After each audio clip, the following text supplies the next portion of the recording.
Ya salin. Wah. Bisa ngene. Apa wa? Sapa? Kakang Antasena. Wah, celeng. Bar mirang-mirang wong gerang, salin ora, rasane gecek dasmu. Oh, ora apa-apa kok diseneni ora.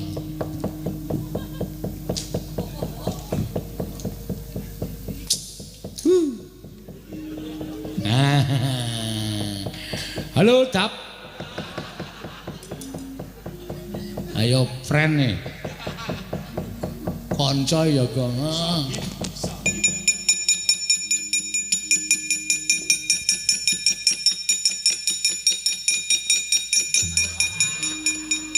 Setan. Arti keplaki malah ambles bumi. Agike aku Ndara Werkudara kewirangan. Arep ngajar Ndara Antasena ambles bumi.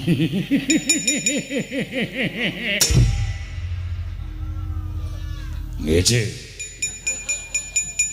Petruk senengane ngece.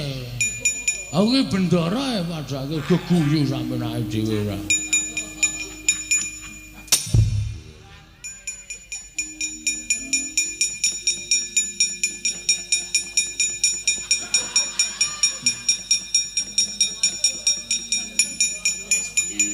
Iki nek aku obah kecowes lho, Tru. Mula meneng bae kowe. Kowe arep ngirike piye, Gus? Ndara Werkudara. Cerewet, ngopo? Niku le Malangkrik niku kleru teng ndase Bagong. Wah, cangkeme ndekno meneng wae. Pindah. Ndak kesonjo mboyo.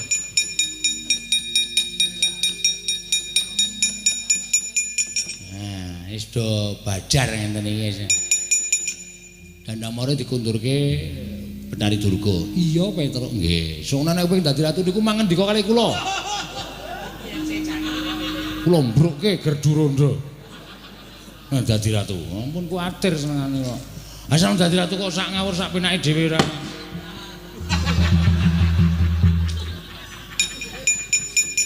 Ndara Janaka ngantem sithik kowe buantre ra jamak-jamak. Kejangar ta, Tru? Heeh. Baliyo ning Drepsila geni. Yen ana tantrimaning Betari Durga sapa? Mengko aku sing tanggung jawab, aku bapakmu nggih.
gelar pandaan moncar tinon lir kekonang surem sorotetan padang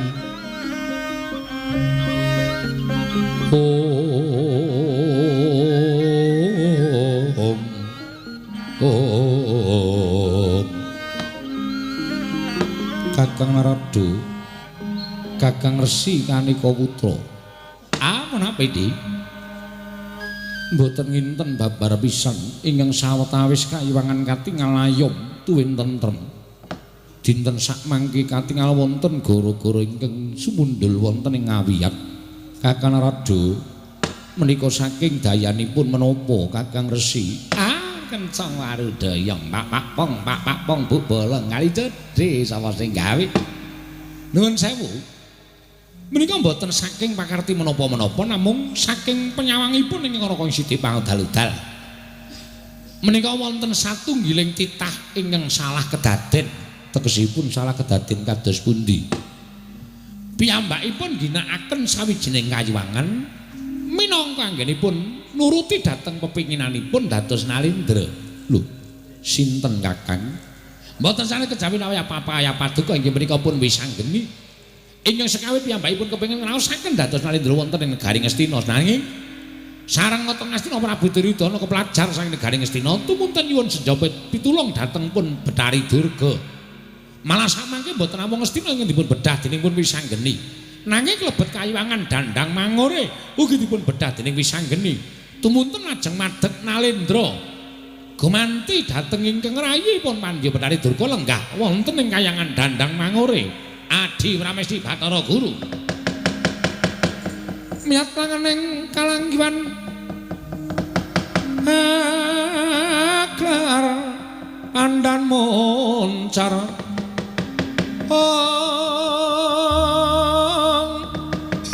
tinon lir kekonang surem sorotetan padang asoran pajaring purnameng kekono dasari mangsa katiga dereng ngantos purna aturipun Sang Hyang Pukula Narada kedadaing kemlajar-mlajar saking Sang Pandya Betari Durga karya kagiat Sang Hyang Jagat Giri Pratingga yana dewa yen nuntuna wong ngaprak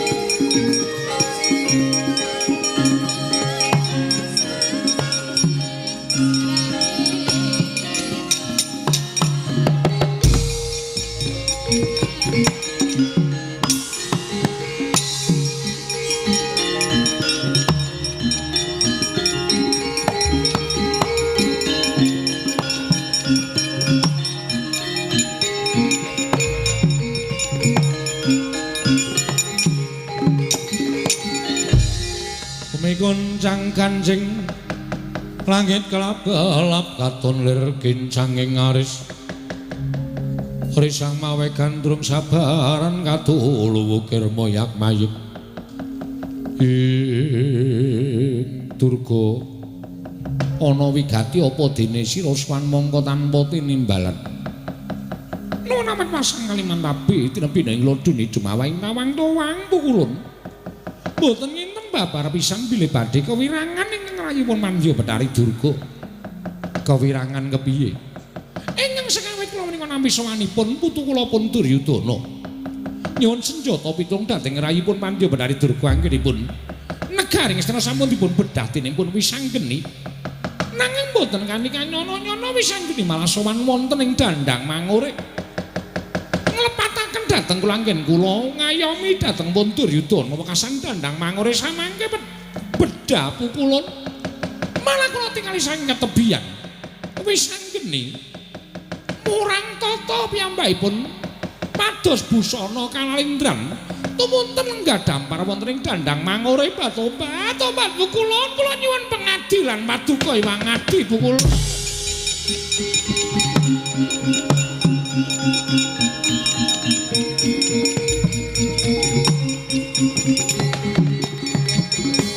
Pandhita kang kinarya wangsit pindha kumbang ngajaping tawang susuh angin ngendi nggone Kakang Narada. Menawi bener pangandikanipun Kakang Resi Narada jebul Wisanggeni sampun nerak pacak nerajang perbatak dupeh piyambakipun menika jalma pinilih dening para Jawata wekasan ginakaken wewenang kinarya sewenang-wenang. Menika kedadipun emutaken mboten namung dipun emutaken nanging Wisanggeni kudu mapan wonten ing Kawah Candra Dimuka. Mangke riyin sampun ngantos paduka lajeng kesluru nuruti dhateng Mubal babaling kanepson krana aturipun Pandya Betari Durga kedadipun petang ludi kedadipun petang menawi jeng andika Adi Pramesti Bathara Guru menika wantun badhe nyemplungaken Wisanggeni wonten ing Kawah Candra Dimuka.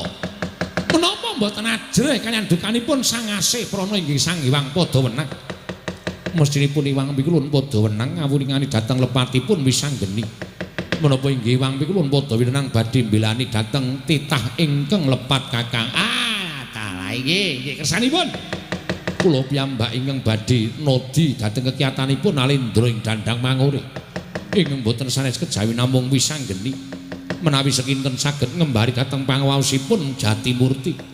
Sakmangke badhe kula lilani lenggah dampar wonten ing Dandang Mangurik. Nanging menawi Wisanggeni boten saged ngembari kekiyatanipun Manikmaya. Wisanggeni badhe kula badhe kula cemplungaken wonten ing Kawah Candra Dimuka Kakang. Pripun menika kok malah krewikan dadi grejekan kados mekaten. Kakang Narada sampun tumun-tumun perkawis menika kula piyambak ingkang badhe tumurun wonten ing Dandang Mangurik. Nggih kula semanggaken nadi kula semanggaken.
Kakang Mate ana dawuh apa Yayi Prabu? Sawetara katon tentem negara ing Dandang Mangure. Merga saha pangreng Nalindra Prabu Wisa geni. Ya. Ning saka pangrasaku tetep kudu tata-tata lho, Yayi Prabu, sabab nggonmu lenggah dampar ing Dandang Mangure kuwi ngrebut saka tanganing Bathari Durga. Mula nek ana bobol boroting lelakon kudu wani tanggung perkarane. Aja kuwatir, mengko aku yang bakal tanggung perkarane. Kakang Mate ora usah ndagak melu-melu. Nek ana apa-apa tak tanggunge dhewe, ora bakal ngembet marang ngersane Kakang Mate. Iya, sakarepmu. Yayi Prabu Wisanggeni. Kunjang Kanjeng langit kelap-lapaton. Lir kincanging risang mawe gandrung. Dereng ngantos paripurna. Kasaru rawuhipun Sang Hyang Jatimurti ya Sang Hyang Manikmaya dadya kagat Nalindra Prabu Wisageni wae.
Netraning angga rapo sabdaning kukiloring kanigara sageter kene donganing kunglir wuwu sing pene panca iki ora pangling kaya pukulun Bathara Guru. Ya ulun ingkang mrapta ning Dandang Mangure iki Wisanggeni. Nalindra ing Dandang Mangure Prabu Wisageni ya Prabu Candrageni. Nganggo jejuluk sapa wae nanging kita tetep Wisanggeni. Sakarepmu nggonmu ngarani Wisanggeni ana marang. Prapta ulun ana ing Dandang Mangure sayekti mung bakal matrapi pidana kelawan Wisanggeni. Sabab kita wis nerak pacak nerajang perbatang. Kita wani gelar negara ya kuwi negara Dandang Mangure mongko sayekti iki kayiwangan Dandang Mangure.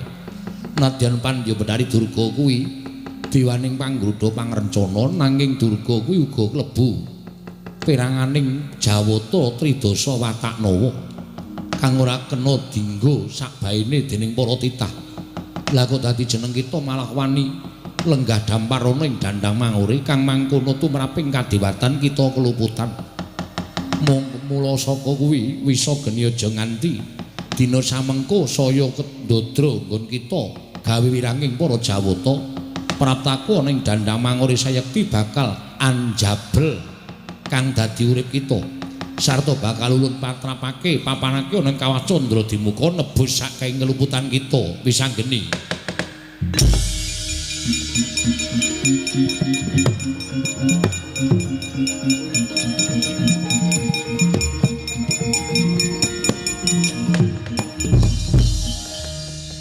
Guru. Yen sampeyan arep njabut karo nyawane Wisanggeni, aku ora bakal kabutan. Merga jer uripku ana panguwasaning para dewa ing wis paring panggesangan lawan Wisanggeni. Nanging apa ya kleru yen to aku lungguh dampar kepraboning Dandang Mangore, mongko kayiwangan nembe wae suwung. Komplang ora ana ingkang lenggahi, tegese kayiwangan Dandang Mangore dina samengko iki ora ana ingkang padha ngrenggani. Niatku mung pengen jaga marang kayangan Dandang Mangore, ora sah kakehan gunem tanpa guna. Kabeh mau dadi pawadanmu, nggonmu bakal sumingkir saka keluputan. Mula wektu dina iki Wisanggeni mara mapano, dina samengko bakal ulun tibani Cistrisula dadi sarana nggon kita tekaning pati lan nggon kita bakal nampa paukuman saka para Jawata Wisanggeni.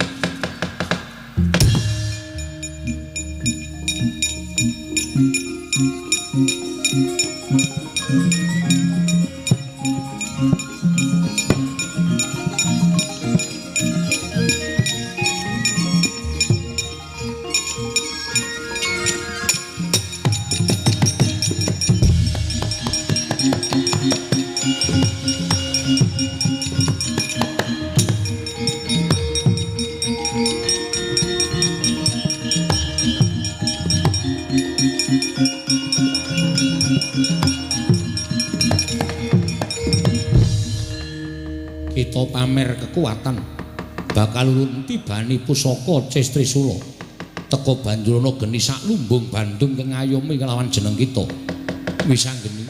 Ayo aja pasang jaya kawijayan, ungalna dadamu bakal ulun patrapi pidana. Pukulun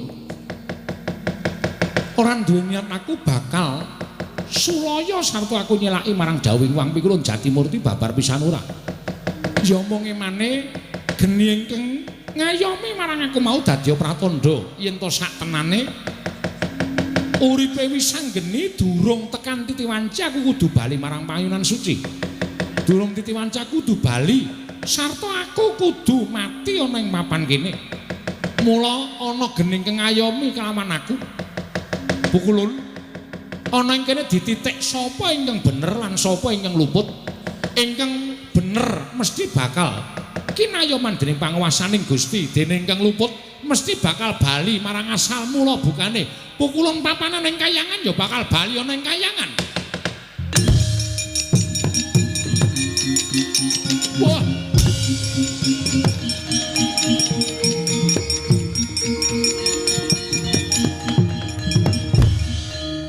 Ora kowe kok gleleng Yai Prabu kok dadi kekuatan ing dape-dapi. Ming sak omong-omongmu kok dadi kasembadan. Wis rasa dadak takon Kakang Patih kowe pokoke manut karo aku ya. Ora ming tekan semene iki isih akeh sing bakal nyoba. Nalendra ing Dandang Mangore Prabu Wisanggeni. Ya, aku mingkari manut karo Yai Prabu.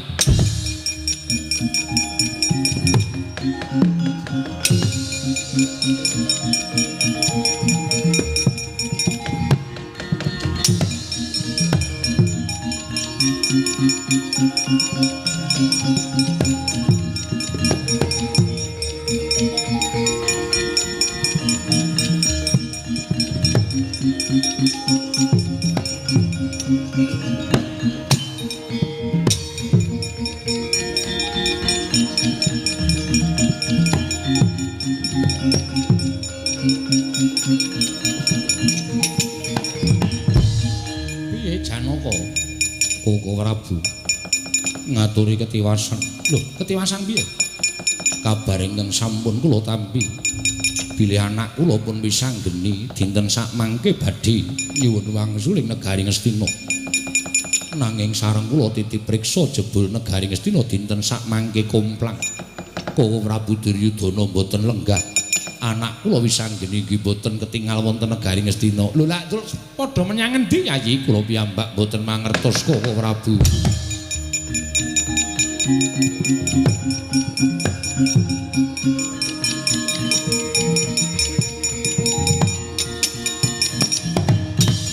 Prabu.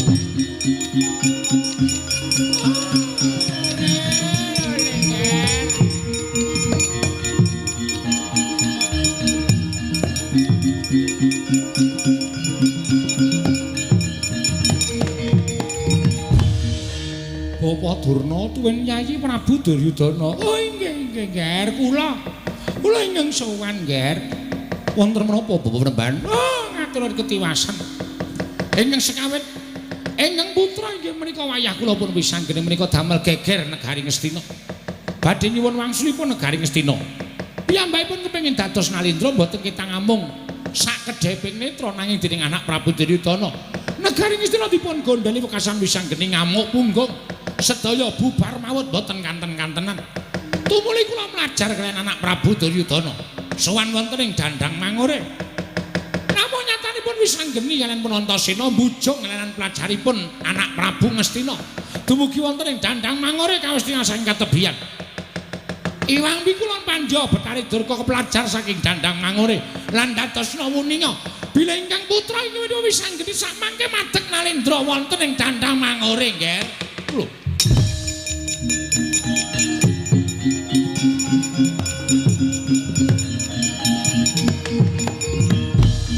Wiladala Prakudara. Iya.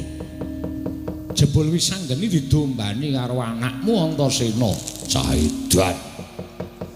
Wah, ora ngelekke karo adine. Malah ndombani arepe wisanggeni. Koko Prabu kuwatir sing manah kula. Menawi wonten tantrimanipun Pandya Betari Durga tumuli badhe damel cintrakanipun anak kula pun wisanggeni. Ora kula nyuwun senjata pitulung supados paduka Kanjeng Prabu saged ngemotaken dhateng pun wisanggeni. Perkudara. Nggih. Janaka wonten dawayo ning Dandang Mangure. Ayo tak derekke.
Sepatu roda. Waduh.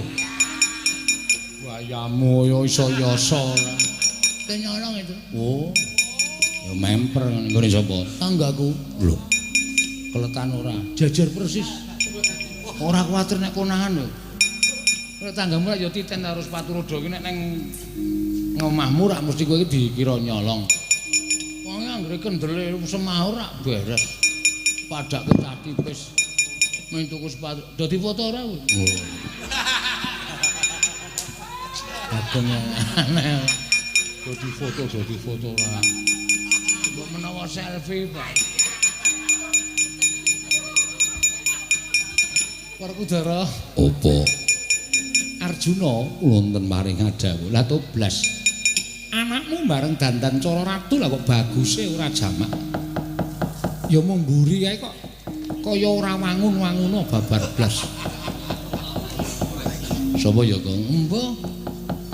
Wah, kirike Antasena. Yayi Prabu. Ana apa, Kakang Patih? Sapa iki? Kumolancang. Sak penake dhewe. Menite omongane ketoke. Ada ga? Sapa? Hah? Sapa? Mbah. Lho. Iki ngedongki kok ora dong to. Sapa? Lasiron. Waduh. Ayo Patih kok nariki kabel. Udu. Ngawur wae ora. jagat wae saning Bathara wayah Bathara jagat wihe ladal. Ngger cah bagus. Anakku wong Jentara, anakku wong Sigit. Anak Anung Anindita bocah mursid samikul dhuwur mendem jero karo wong tuwa. Ya to. Saben titah mesti duwe gegayuhan. Saben titah mesti duwe pepenginan.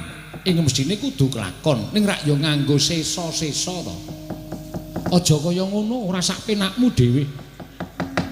Dupeh kowe dadi wiji sejati, dupeh kowe dadi pitataning jalma, kowe dadi nom-noman sing pinilih dening para dewa. Ning ora kok njur sak kepenakmu dhewe kaya ngono, nganggo tatanan, nganggo aturan. Mara coba to. Yen pancen kowe kepengin dadi ratu, ora usah dadak kaya ngono kuwi. Matura karo awakmu Ndrawati, aku tak lereh ke Prabon. Aku tak leren nggone dadi ratu.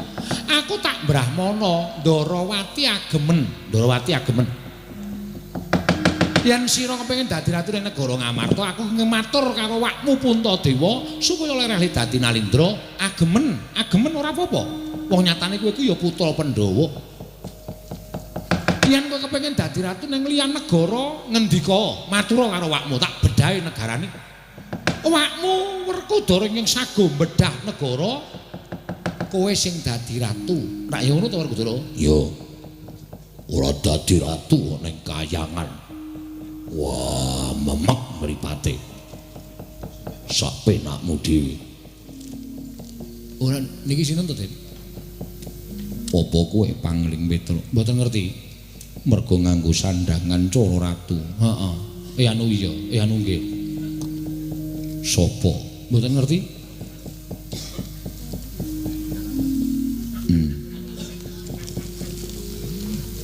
Tenane? Iya. Wah. Elok tenan. Lah iki lho mustikaning titah kowe. Kok sampean sapa iki? Sapa kowe? Kowe wonge sok kenal. Sok akrab dadine. Ajarine, mosok? Walah urung ngomong. Wis dikampleng ora. Wong trobo-trobo kok nyedak ratu. Ambune prenguse ora jamak. Ya ngger, lereo. Lereno. Apa ngandak kandhake marang sira anakku lanang mau mesti ora bakal punwa kok goroh. Lereno. Yen kaya ngene iki mbok terusake ora mung jagat sing geger, ning kayangan geger. Mergo nggonmu wis nerak marang pewalering para dewa. Iki ki Dandang Mangure. Ora pantes dadi ratu ning Dandang Mangure. Ayo salin to. Wis anggene aja kaya ngono Cah Bagus.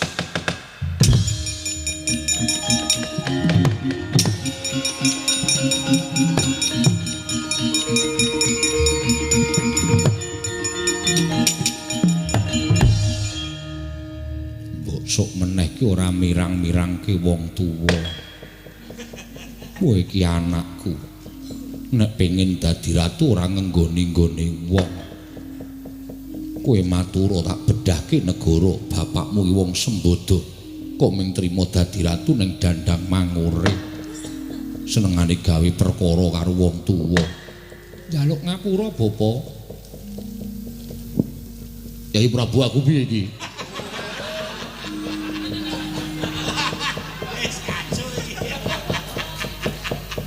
Ya salin. Wah. Wis anggene. Apa wae? Sapa? Kakang Antasena. Wah, celeng. Bar mirang-mirangke wong gerang, salin ora, rasane gecek ndasmu. Ora, apa-apa kok diseneni ora.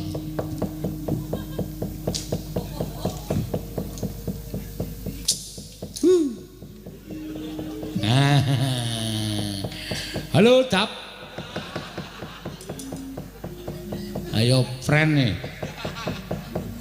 Kanca ya, Gong.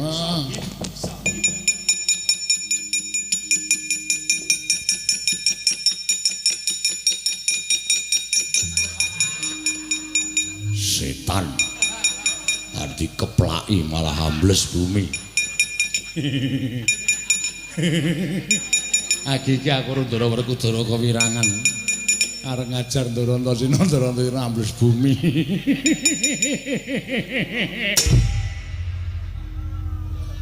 Ngece. Petruk senengane ngece. Aku iki bendara ya padake geguyu sampe nek dhewe ora.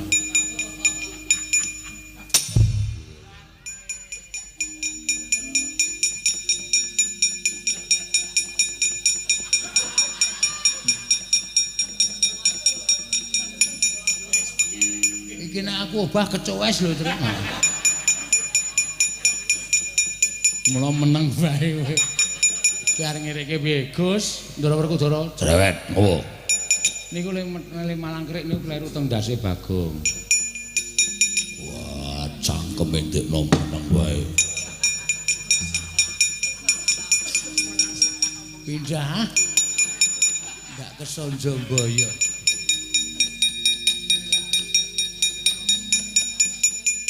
Nah, wis do bajar ngenten iki. Dandamara dikundurke Betari Durga. Iya, Petruk. Nggih. Soalnya nek kowe dadi ratu niku mangendika kali kula. Kula mbrukke Gerduranda. Nah, dadi ratu. Ampun kuwatir senengane kok. Asal dadi ratu kok sak ngawur sak penake dhewe ora.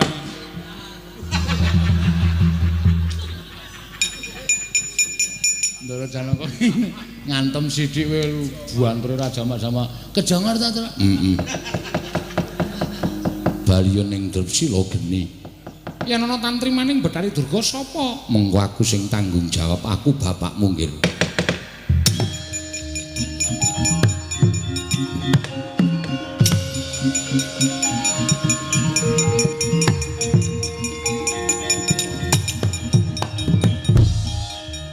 Aku mung sak derma ngetutke wisanggeni, Pak. Aku nek ana lupute njaluk ngapura ya, Pak. Wis nek baleni Ora. dadi cah nakal ya nakal ning sembodo. Ya. Mulai ya, Pak. Yo. Salam ku Ibu ora. Wis suwe ora ketemu. Lah mulane sok tilik ora. Sok tilik ning Randu Gumbala Ibu Rangayu saiki ya kangen karo bapak. Wah, yo. Seminggu ibu mulung ora. Antasena. Antasena. Iki senengane sok klewo-klewo bareng arep pesen apa. Mang pesen kula sampeke. Gah. Wasudi ora. Arjuna wonten paring dawuh. Wajibe kowe ngaturake kayangan iki marang Iwang Ibikulun Panjo Betari Durga. Koko Prabu badhe kula tenggo wonten ing mriki Koko Prabu.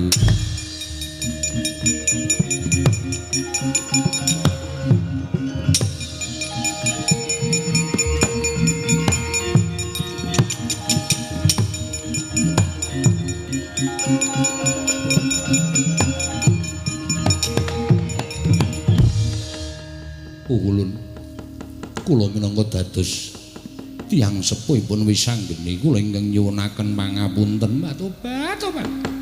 Malah kowe ingkang ngaturake panuwun dene kowe wis bisa ngremake marang kampurkaning anakmu lanang. Nggih. Sedaya kalebatan kula nyuwun pangapunten. Ora dadi ngopo Janaka, ora dadi ngopo Mbak Tobat. Aku ki nek dijuwuni ngapura karo piyai sing bagus ki ora dadi ngopo. Nggih. Bareng kula nyuwun pamit. Ati-ati aja kaya bocah cilik Mbak Tobat, mbok tak demek tanganmu sedhe lho wae. Badhe menapa? Piye tangan kok aluse kaya ngene. Ngaturake panuwun ya Janaka. Inggih. Kandhane ana wisanggeni sesuk aja. Sakepenake dhewe. Inggih kula nyuwun pamit Iwang Wukulun.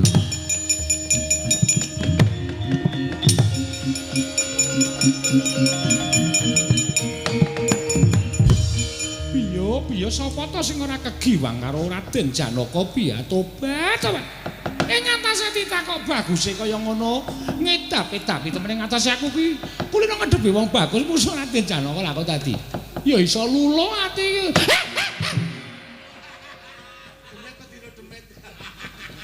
Menungso ora tatanan. Tak kira nek apa kaget aku. Ndelok tangane, ra sudi.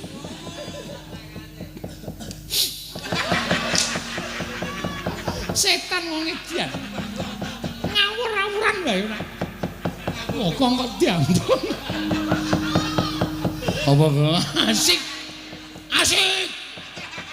Dapure ra.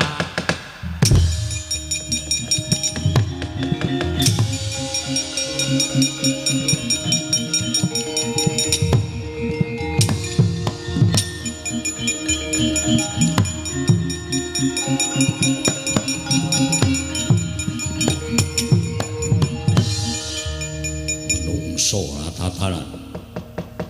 Gondolo. Wonten jawah sampun to, Nger, sampun. Punyatanipun panjenengan dipun rencangi dening Werkudara kaliyan dipun Janaka tuwin anak Prabu Ndarawati kok samangke sampun padhang kok panjenengan lajeng murina kados mekaten. Betul. Tekan kapan bae kula ora bakal iso rukun karo Kendho. Terus keparingipun nutuke nggon kula ndirasa wirang. Kula ora kepengin wong padha ngerti yen to negara Ngastina tau-tau dibedah arep wis anggeni. Ambi awur-awur kenceng Bratayuda. oh lole. Waturipun, Nger.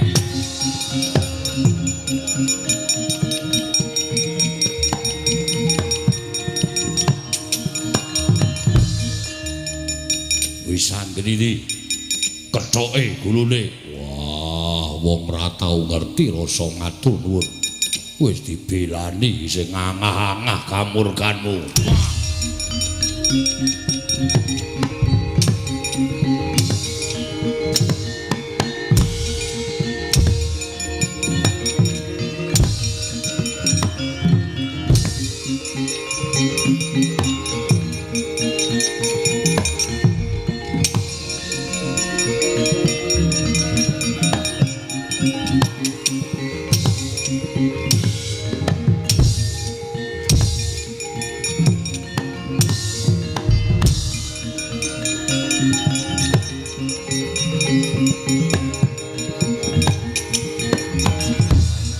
Arsa madangi jagat mung sapucaking bukir marbak bangsu mirat keneng soroting surya mega lan gunung